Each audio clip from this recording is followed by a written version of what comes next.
Operasi penguatkuasaan besar-besaran di sebuah tapak pasar malam di Bandar Puncak Alam mencuri perhatian apabila puluhan premis dikenakan tindakan, lesen ditarik balik, barangan disita dan beberapa individu turut ditahan dalam operasi bersepadu yang melibatkan pelbagai agensi penguatkuasa. Operasi yang berlangsung di tapak pasar malam Taman Industri Alam Jaya pada 24 Julai 2026 itu dilaksanakan oleh Majlis Perbandaran Kuala Selangor atau MPKS dengan kerjasama Jabatan Imigresen Malaysia Negeri Selangor, Pejabat Kesihatan Daerah Kuala Selangor serta Jabatan Kebajikan Masyarakat Daerah Kuala Selangor. Bermula seawal jam 4 petang sehingga 1 pagi, operasi tersebut membabitkan seramai 96 anggota daripada pelbagai jabatan bagi memastikan semua aktiviti perniagaan mematuhi syarat lesen, undang-undang kecil dan peraturan yang sedang berkuat kuasa. Menurut MPKS, tindakan ini diambil selepas pemantauan berterusan mendapati terdapat peniaga yang dipercayai menggajikan pekerja warga asing tanpa mematuhi syarat lesen, selain terdapat warga asing yang menjalankan aktiviti perniagaan di tapak pasar malam berkenaan. Kadang itu mendorong pelaksanaan operasi bersepadu bagi memastikan persaingan perniagaan berjalan secara adil, teratur dan mematuhi undang-undang.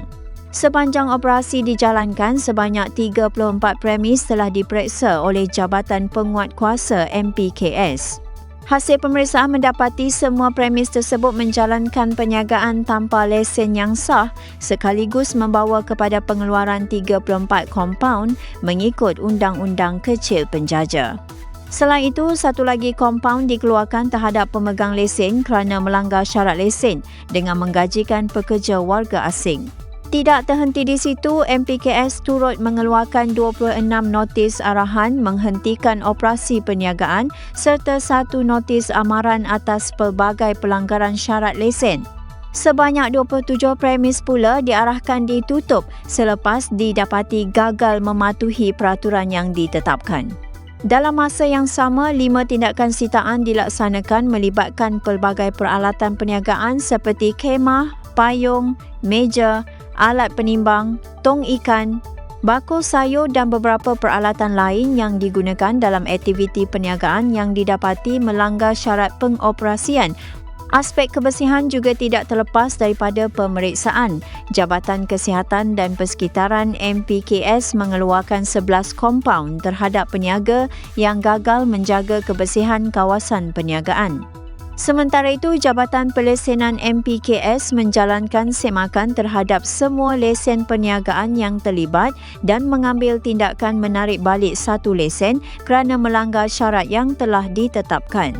Dalam operasi sama, Jabatan Imigresen Malaysia Negeri Selangor memeriksa seramai 83 warga asing.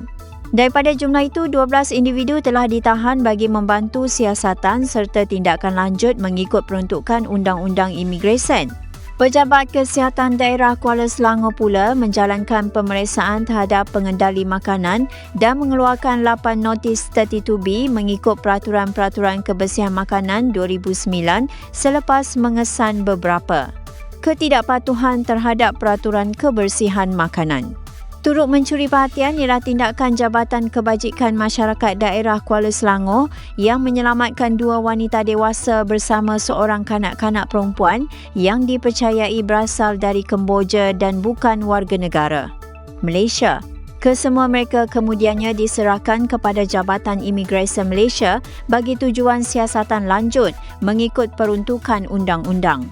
Secara keseluruhannya, operasi bersepadu ini merekodkan 34 pemeriksaan, 27 penutupan premis, 1 penarikan balik lesen perniagaan, 5 tindakan sitaan, 45 kompaun serta 34 notis melibatkan pelbagai kesalahan.